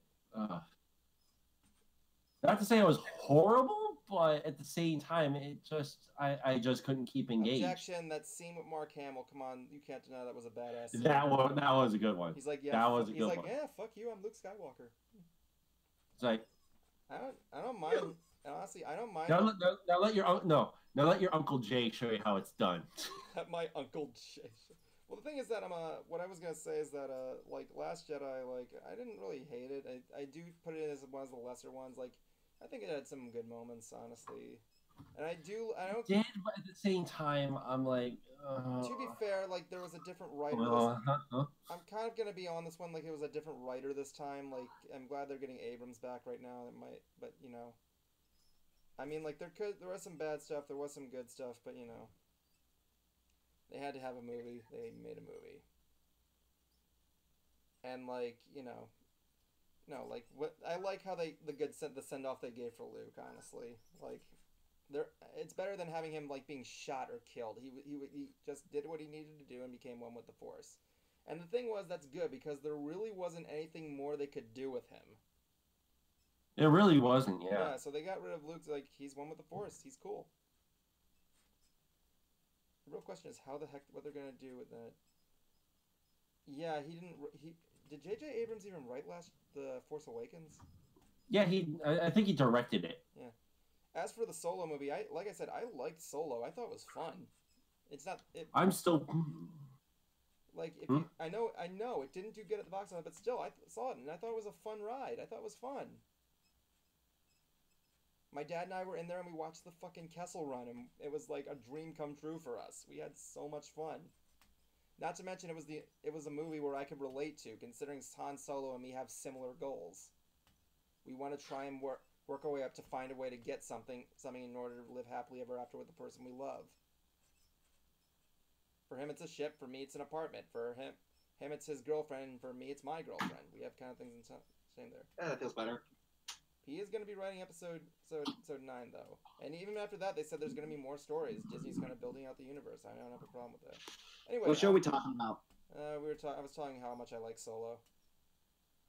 Oh, the Star Wars movie. The Solo movie was good in my opinion. Yeah, I haven't seen that movie, but yet it's definitely on my bucket list or my watch list. Bucket list is for like before you die. But there's one argument people kept throwing out there that I thought was so stupid, and that is that nobody asked for this. Okay, guys. Nobody asked for Star Wars in general. Nobody asked for Star Wars, but you love that. Because the truth of the matter is, nobody knows what they want until they actually have it. Yes. Again, the one spin-off movie that I was looking forward to apparently isn't going to happen because of fanboy bullshit. Which was? Obi-Wan. That's not going to happen? No, I haven't heard that was going to happen. It's going to happen. Last I heard they canceled the rest of the spin-offs. No. They're just putting him on hold to put more focus on episode 9. Where the heck Which hopefully will be good. Seriously. Must have misread it, but still. Yeah, that's the only spin-off movie I care about. Forget that. Is the Obi-Wan film. Well, yeah, I know that, but like, yeah, they're not canceling it. They're just putting it off so they can put more focus on episode 9. Heck, Boba Fett is still confirmed, and hell, a Lando Calrissian movie was also confirmed. Just recently, actually. Now, and I personally have finally seen The Last Jedi. It's on Netflix, so I was able to check it out. Okay, stop.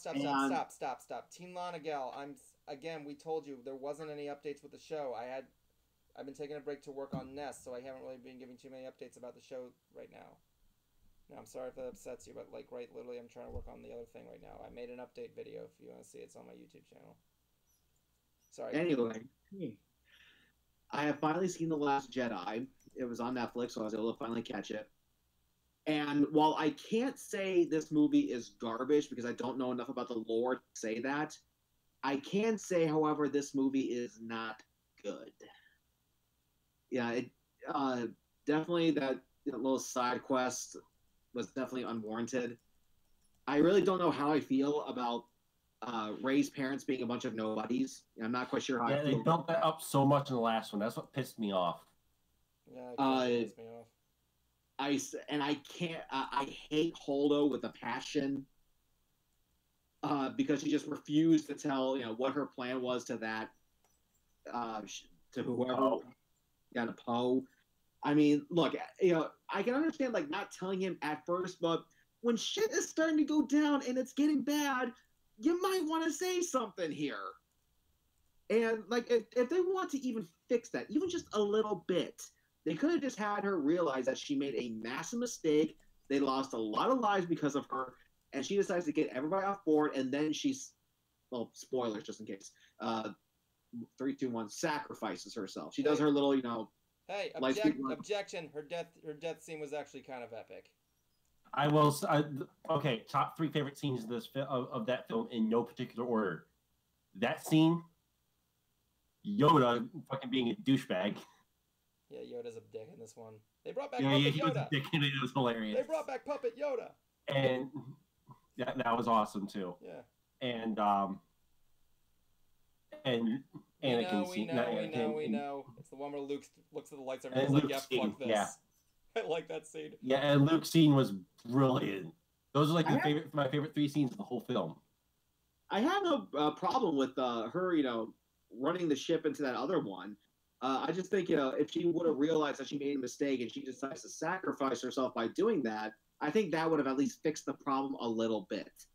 As far as the Yoda scene, yes, they did bring back Puppet Yoda. However, did he look a bit too green for some of you? Like he still kind of had he still had the color shading of the CGI Yoda. Yoda's always been green. I know, but he looked either I felt like the shading was a bit too off. What the hell are you talking about? Maybe the Force energy, the Force glow. Yeah, that maybe have been the Force glow or something like that. Yeah, it's possible. Yeah, I will give you that. That was probably Luke's best scene. honorable mention, the more that I think about it, is the ship, the scene where they're on the ship with Rey and Kylo. Mm-hmm. Honorable mention for a decent scene. And also just having that weird slash fiction with Finn and Rose like didn't make any sense. It just it did, like, I felt like there was no real chemistry between them, and she gives him like this middle school grade kiss. As I'm sorry, I can't, like I said, I'm not gonna say it's garbage because I don't know enough about the lore. The thing you're trying to say right now is it's basically the lesser of the trilogy of the series that you've seen right now. Yeah, that's basically my thing. Here's the thing: Disney is trying to remake the universe. I can understand that. I'm perfectly fine with it. Honestly, like, they're trying to make a new lore and everything like that. This one they had to go through some directors again. Like J.J. Abrams was not in on this, so they probably had to get like a different like story down. But since he's coming back for 9, it's huge. My big question is how they're going to explain Fisher's disappearance. And as a matter of fact, that would have been... Well, I can't really decide that because she died after her scenes were shot, but, Speaking of which, how'd you feel about the scene of her flying through space? Because that seemed to be another... Yeah, that was the other thing. I saw that. Oh, when she was flying through space. That pissed off a lot of people. Me and my dad are looking at each other like, okay, all right. So you guys thought it was stupid? Yeah. To be fair, they couldn't... The scene was stupid, and I would have said, yeah, they could have just killed her there because she died, but then again, all of her scenes were already shot in real life, so they can't really reshoot and rewrite an entire script during mid-production. That's, like, horrible. I will admit, like, it looks stupid. Yeah, at least when it comes to looks. And from my understanding, there's actually one person, I don't know if he's in the Rift, but he goes by Misanthropony. And he did his own review of this movie, and it took him like maybe 5 videos to actually make a review for this because he hated it that much.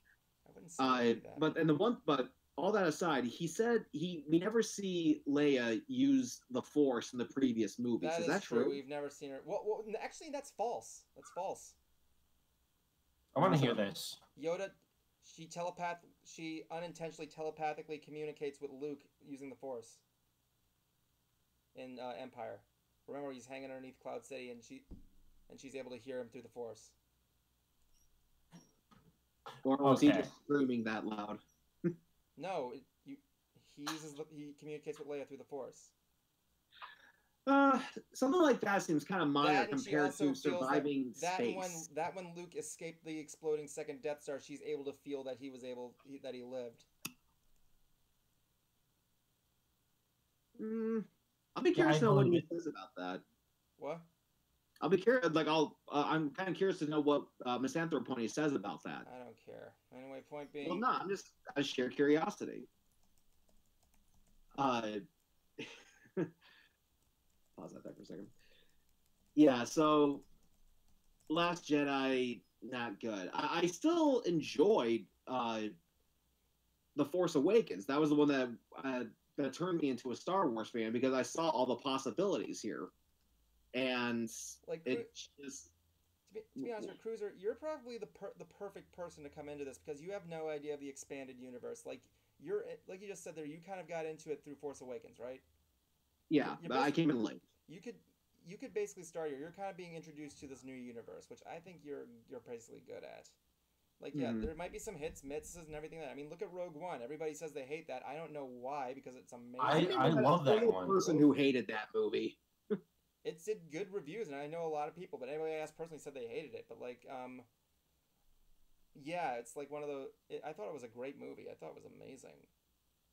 And yes, you have your friend Spencer Wilding on there with that thing. That's not even the point. I just, I'm very familiar with who Darth Vader was. And that epic scene at the end of the movie. When me and my dad in the theater, and the moment I hear the first breath of Darth Vader, I look at him and saying, like, is there even a point of trying to escape? Oh shit! It's like, oh shit! Oh shit! And then as soon by the time that scene is over, like, give me a cigarette. When I saw that, then he ignites his lightsaber. My dad looks at me and says, "Nope." And then it's just oh my god. I even sometimes refer to that as a genocide run because that's basically what happens. Yeah, heck, when we were doing the Star Wars Void thing, Oh, hold on a second. Derpy Beth Pony, I'm going to hold that question after this, after what I say here. When we were in the void and we see Darth Vader appear, I lower my gun and I'm like, there's no point. There's just no point. Because, you know, I've seen Empire. If you shoot him, he's just going to block it with his hand. Okay, so here's a question. Evan, do you like Doctor Who? Well, I respect the series, but the thing is I kind of can't get into it because there's just too much for me to handle. These two, on the other hand, go. Yeah, I did see the premiere. There's another episode I need to watch. I did see the first episode, and I will say Jodie Whittaker did a good job. I have not seen it yet. I'm not going to spoil anything, but I will say I definitely believed her as the Doctor. I saw like she had the quirks, the tics, that sharp wit. Like, this is the Doctor. So that's as far as I'm going to take it. That first episode was definitely a great introduction. I'm curious to see what the second one's going to bring, and let's see how the rest of the season plays out.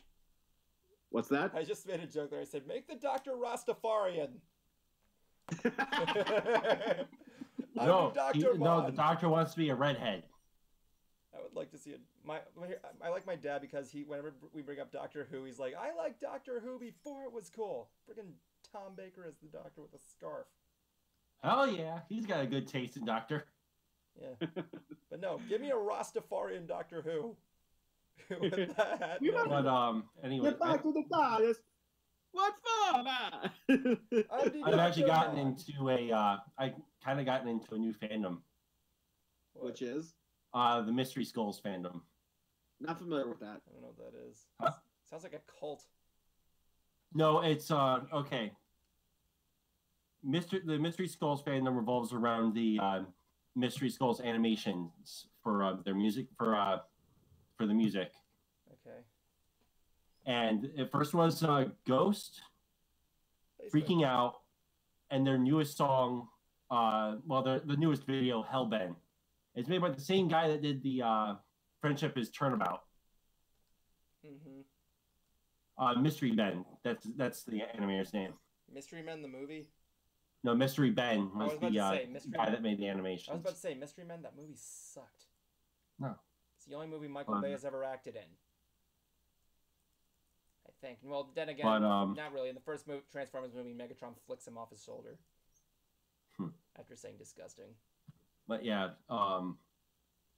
it's the videos are very Scooby-Doo-esque.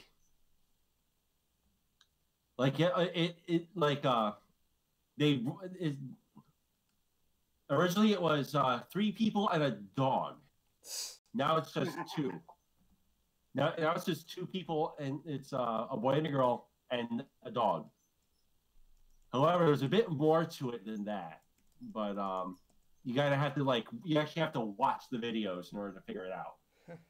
Oh, hold on. Wait a minute. There's another thing we have to discuss here. What? Evan and I watched Return of the Living Dead. Oh yeah, we watched Return of the Living Dead, and that was great. That was a good movie. That is such an entertaining or as I like to call it, the night things just kept getting worse. Oh, the night shit kept hitting the fan? No, yeah, literally there's shit hitting the fan, then there's dumping the manure on the fan so it gets all over the place, and that's basically it. And if you saw James Rolfe's review on it, and I gotta say he is right. Okay, there is plenty of gore to keep gore or horror fans happy. There's great comedy. There is sex. It's got everything you'd want.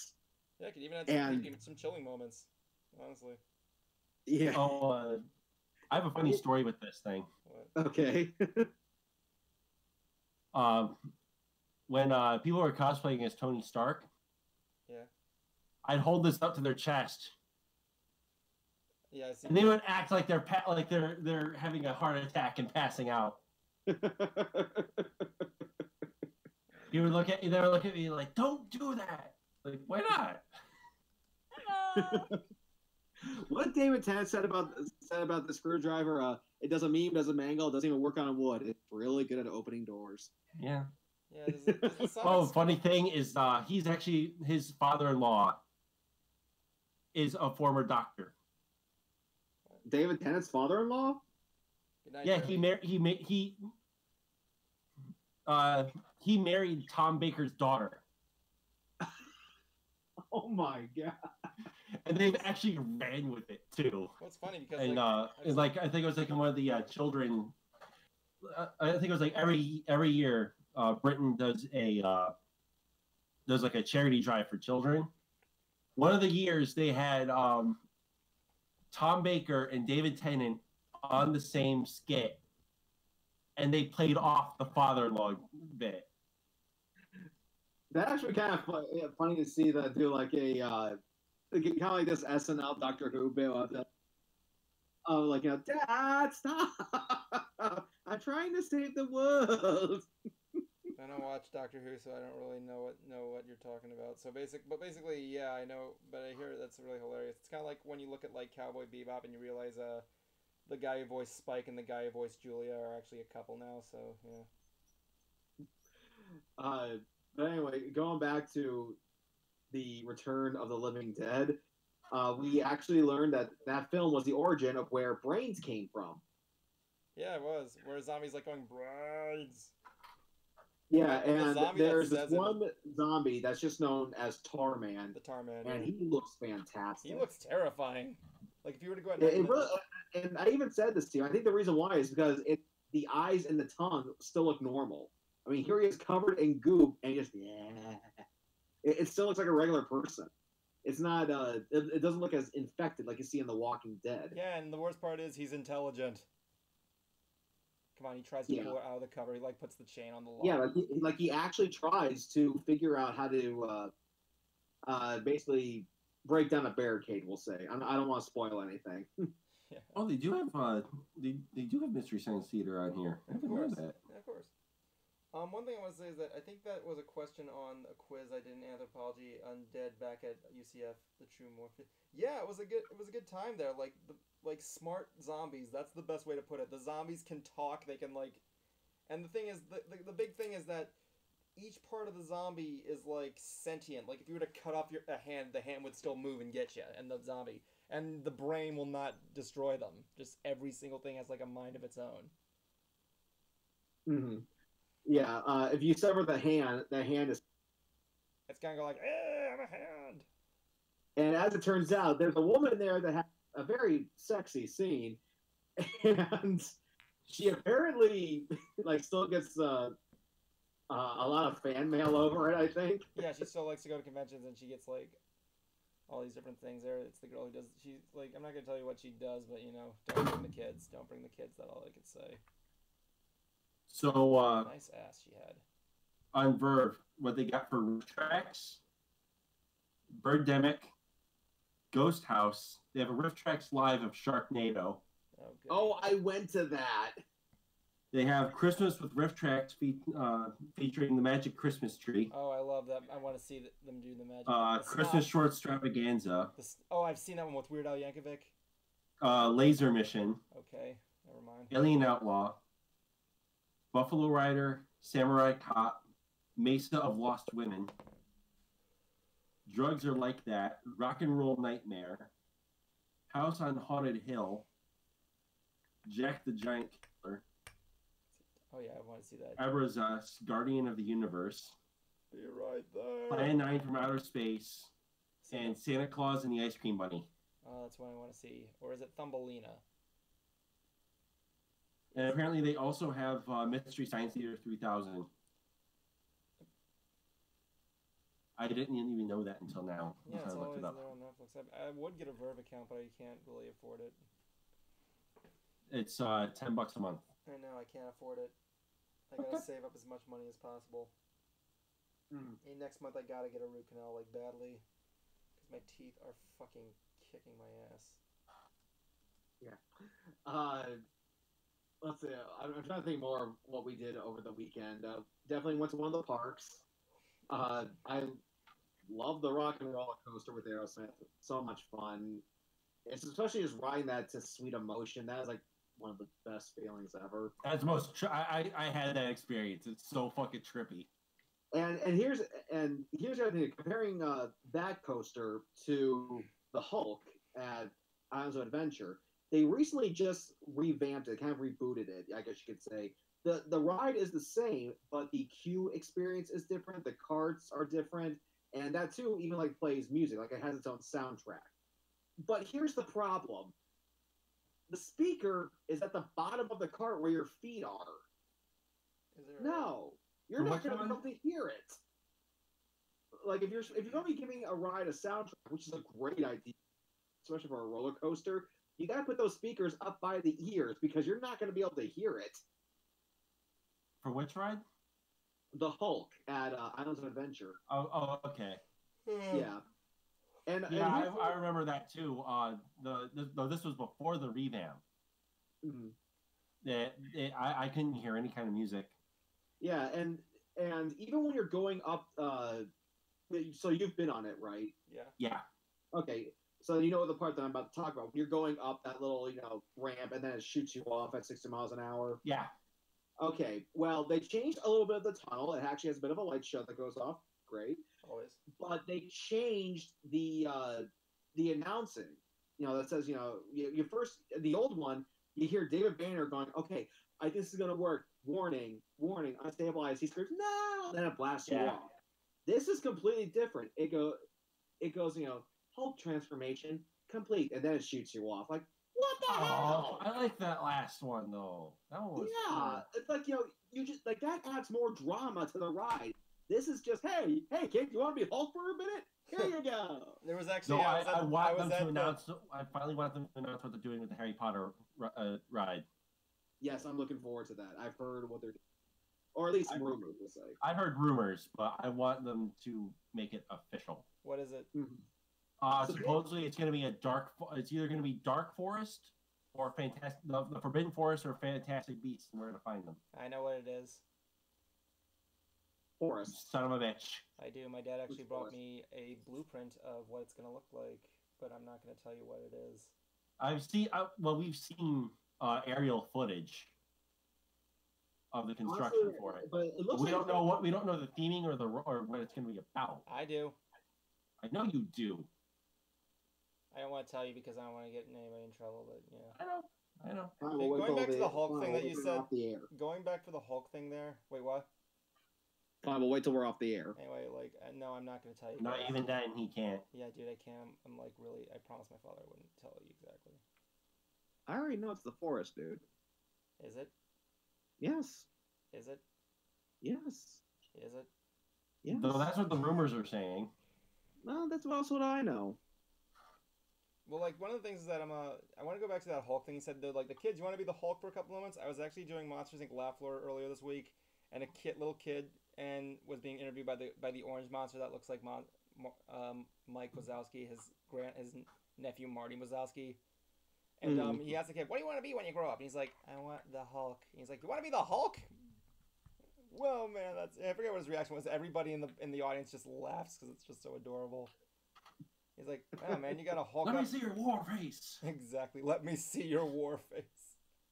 You want to be the Hulk? Show your war face. Someone here, Nerdy Chic Universe, said she went on a rock and roller coaster and got Sweet Emotion, and dude looks like a lady. I was telling Cruiser, why is it every time Sweet Emotion is used in a movie, it's always used in the wrong times? Like, my favorite one is when it's used in Transformers 3, where Shia LaBeouf is looking for a job. Yeah. Personally, this is how I would find the experience perfect for Aerosmith. Yeah, sorry, man. Gotta take a baked CBD oil, dude. Go on the ride with Sweet Emotion playing. Okay, I gotta cut you out there, man. We got to the final 5 right now. So if you guys are joining us, we are into the final 5. This is the point where we take the final 5 minutes to give a closing statement. So I think today we're gonna give it to Justin, my favorite prick of the hour.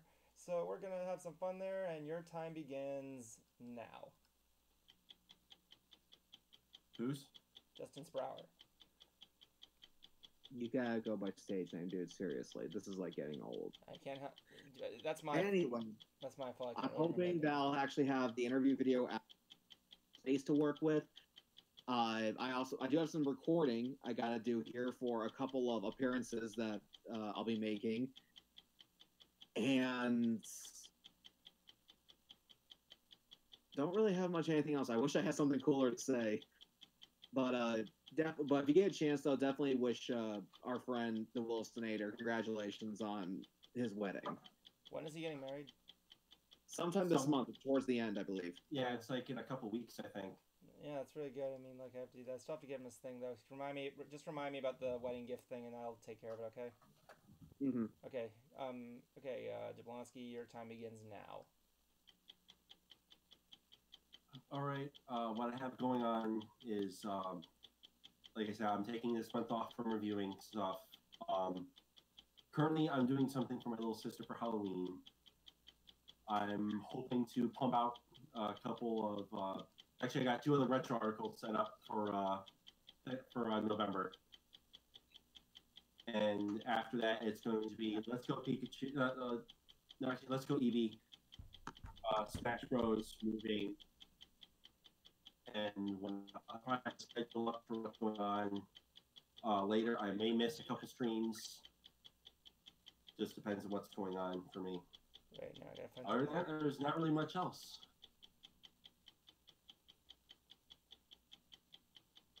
Are you sure? That's it? Yeah, that's it. Okay, I guess that leaves it to me then. Okay. So, my time begins, right now. Like I said there, I apologize for no really big updates with the show. Like I said, next month I'm going to be starting to go overtime on it. My parents are going to be home this weekend. I might be able to do something this weekend, maybe, if possible. But, you know, it depends on what's going on. There was nothing else that I'm talking about there. I'm working hard on Ness. I want to give you guys a sneak preview, but I'm afraid of running Premiere and this at the same time. So I'll keep you guys posted on that one. You can check out Shade Sites Studios' Facebook page. I gotta work more on the website too, because it needs some updates and everything there. So yeah, other than that, that's just everything right there and things of that matter. And with that said, yeah, this concludes tonight's episode of MysTREAMy Brony Theater 4000. I hope you guys had fun.